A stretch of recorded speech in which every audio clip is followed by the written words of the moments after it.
hidupnya lenang, hidupnya adem ayem tentram. Sesungguhnya dia sedang merasakan azab yang tertunda. Sesuai dengan judul sinetron, azab yang tertunda. Saya sedang mau ngasih tahu, yang pelit, yang bakhil, yang kedekut, yang tak mau bersedekah, rezekinya lancar, sawitnya luas, sesungguhnya itu adalah azab yang tertunda. Waspadalah. Ada yang di dunia ini sakit-sakitan, bersedekah rajin tapi rezekinya tak lancar, tetap yakin sodakoh wakaf walaupun dia tetap juga kena ujian, macam-macam yang dia alami.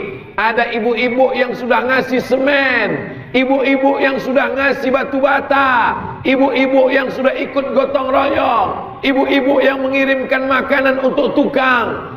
Bukannya dapat rezeki lancar, bukannya sawitnya naik, lakinya pula dilarikan pelakor. Sabar bu. Kenapa? Karena sesungguhnya Allah ingin menghapuskan segala dosa silap dan salahmu. Amin. Sabar bu. Sesungguhnya Allah ingin mengangkat derajatmu di akhirat. Karena ada tempat di surga yang tidak didapat oleh orang yang haji mabrur, yang tidak didapat oleh orang yang sedekah, yang tak didapat oleh ulama, yang tak didapat oleh ulil amri, tapi itu hanya didapatkan oleh orang yang sabar. Innama yuwaffas sabiruna ajrahum bighairi hisab.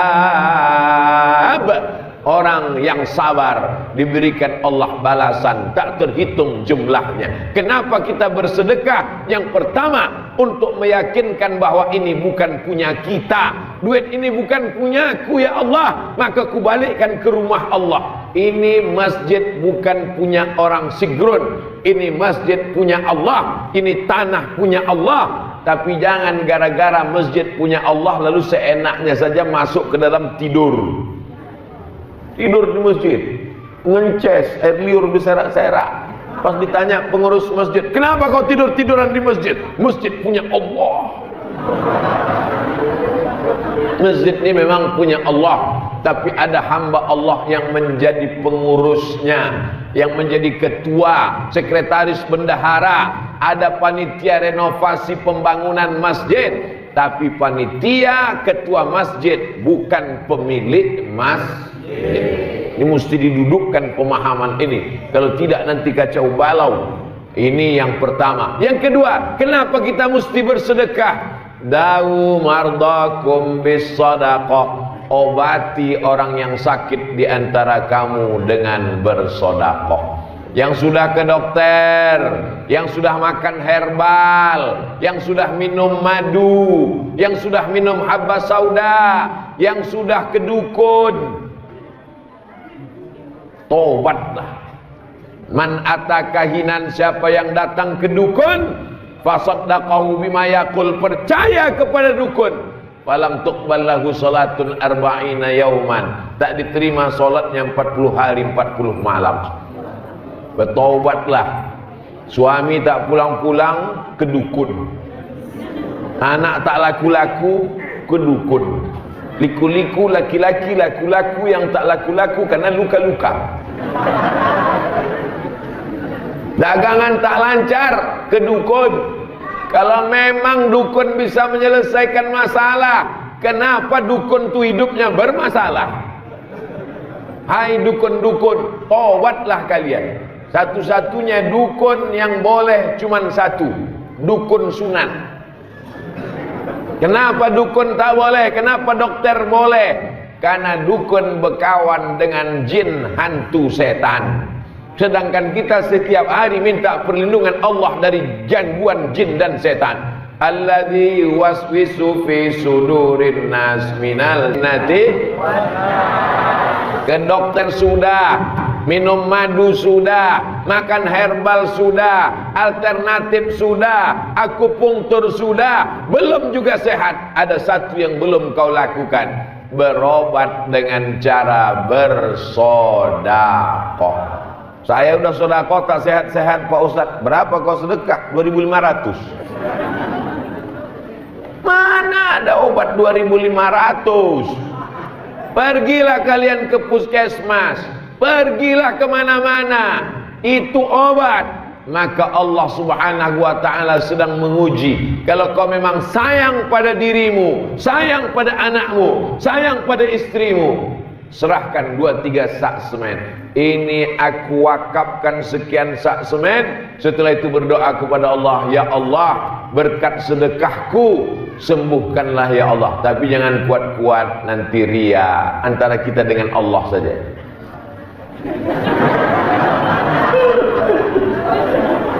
Ini udahlah di masjid kuat-kuat pula. Ya Allah, berkat sedekahku 3 sak semen kemarin, sembuhkanlah anakku. Datang kawan sebelah, aku 5 sak lagi. Nah, bolehkah kita berdoa dengan menyebut sedekah kita? Bolehkah kita berdoa dengan menyebut sedekah kita?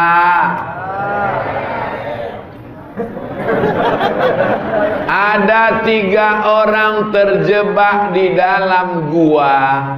Ada 3 orang terjebak di dalam gua. Sampai di dalam gua, hujan lebat, pintu besar tertutup oleh batu yang bergelinding dari atas bukit. Tuk! Tertutup pintu. Yang satu berdoa, ya Allah, aku punya pembantuku mau gajian, gajinya tak diambilnya, gajinya ku belikan ke kambing, kambingnya beranak pinak bercucu cicit. Setelah itu pembantuku itu datang, ku panggil dia, pembantu, kesini kau sebentar, kenapa tak kau ambil gaji kau kemarin? Aku lupa. Gaji kau sudah kubelikan kambing, kambing kau sudah beranak cucu cicit sekandang. Ambillah kambing kau tu semua. Akhirnya pembantu itu mengambil kambing itu semua, satu pun tak disisakannya. Parah juga pembantuku itu. Ya Allah, kalau memang ikhlas aku berbuat sedekah kepada pembantuku ini, bukakanlah pintu gua ini ya Allah. Terbuka pintu gua gara-gara bertawassul dengan sedekah. Hadis ini ada dalam Sahih Al-Bukhari. Sekarang saya tanya, bolehkah kita berdoa dengan menyebut sedekah kita? Boleh. Tadi katanya tak boleh. Itulah dalil boleh berdoa dengan menyebut sedekah. Yang satu lagi, pintu sudah terbuka tapi belum bisa keluar karena pintunya kecil.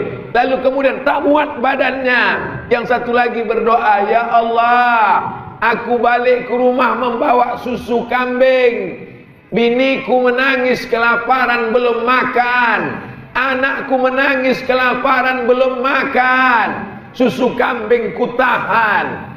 Ku tunggu omakku bangun. Ku tunggu ayahku bangun.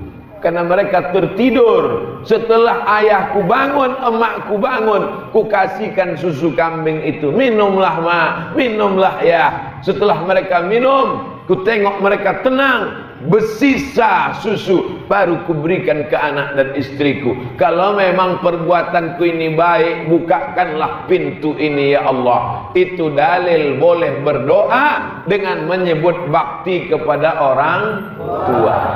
Orang dulu dikasihnya susu untuk emaknya, untuk ayahnya, baru untuk anaknya. Orang sekarang sudah muntah-muntah anaknya tak juga meleleh ke emaknya.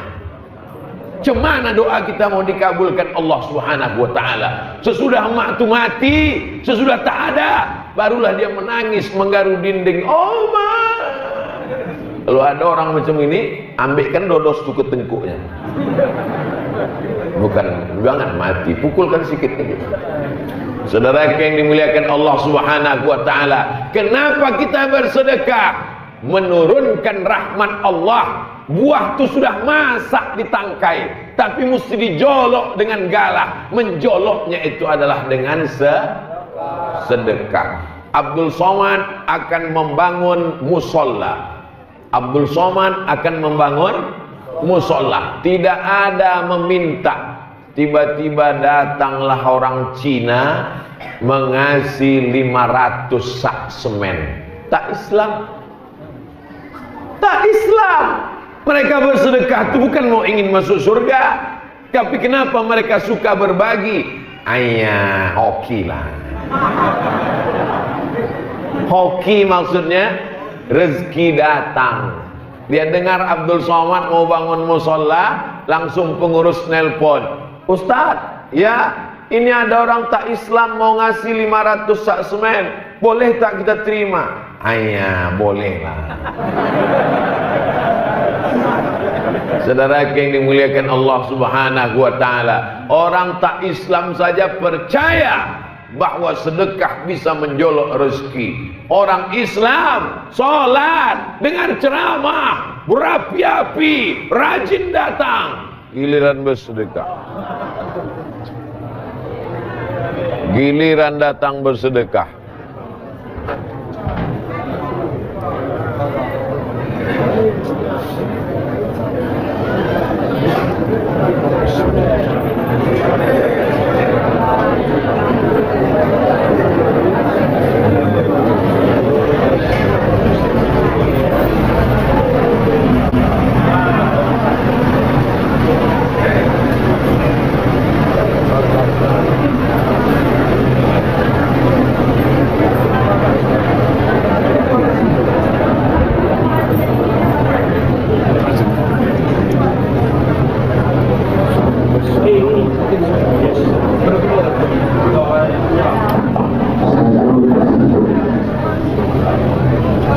Saya tak bisa ceramah lama-lama lagi karena mesin pesawat udah hidup.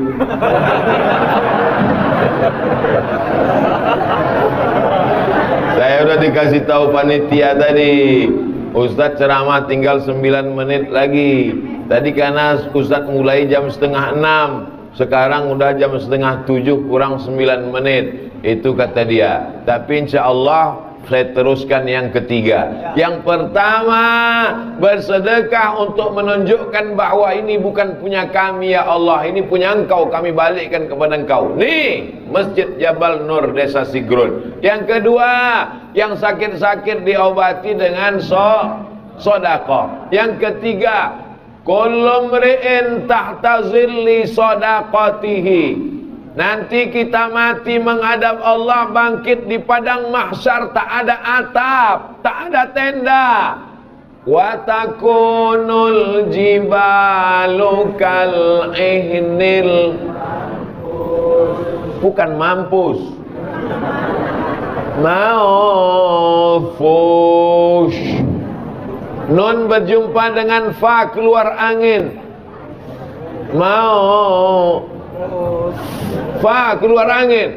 Fushin, keluar angin. Letakkan bulu kambing, potong bulu kambing, tak ada bulu kambing, bulu kaki, letakkan ke tapak tangan, baca wa takunul jibalu kal ainil mau.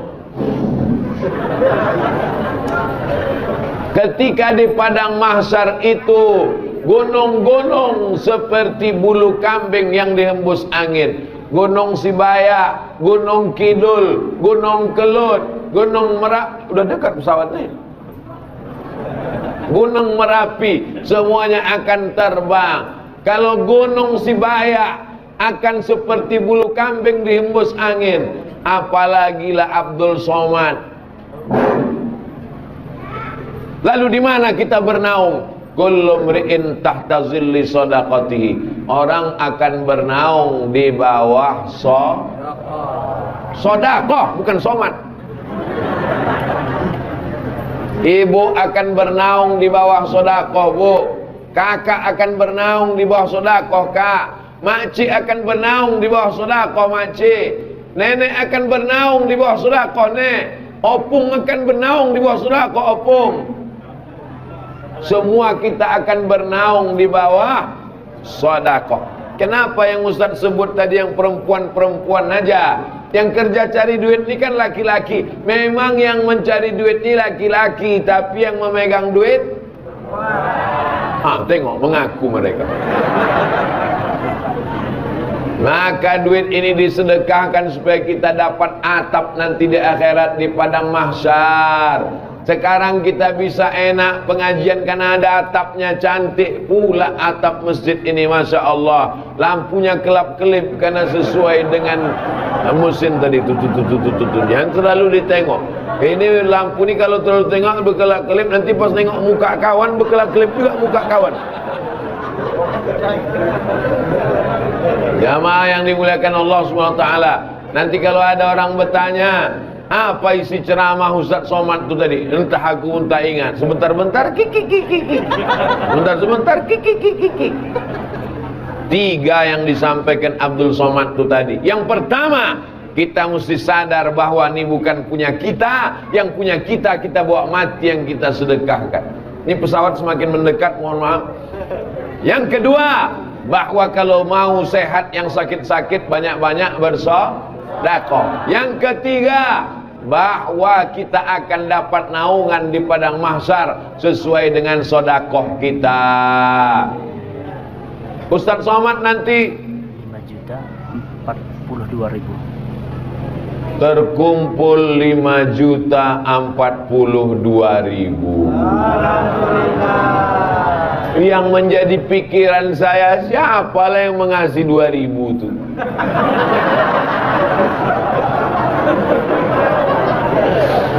Yang 5 juta mantap, yang 40.000 mantap, yang 2.000 mati lampu langsung, mati lampu langsung.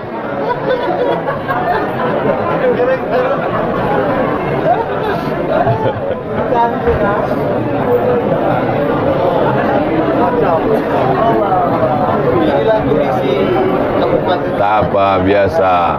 Alhamdulillah. Yang penting kita masih sehat. Jangan kan mati lampu, awak pun mati.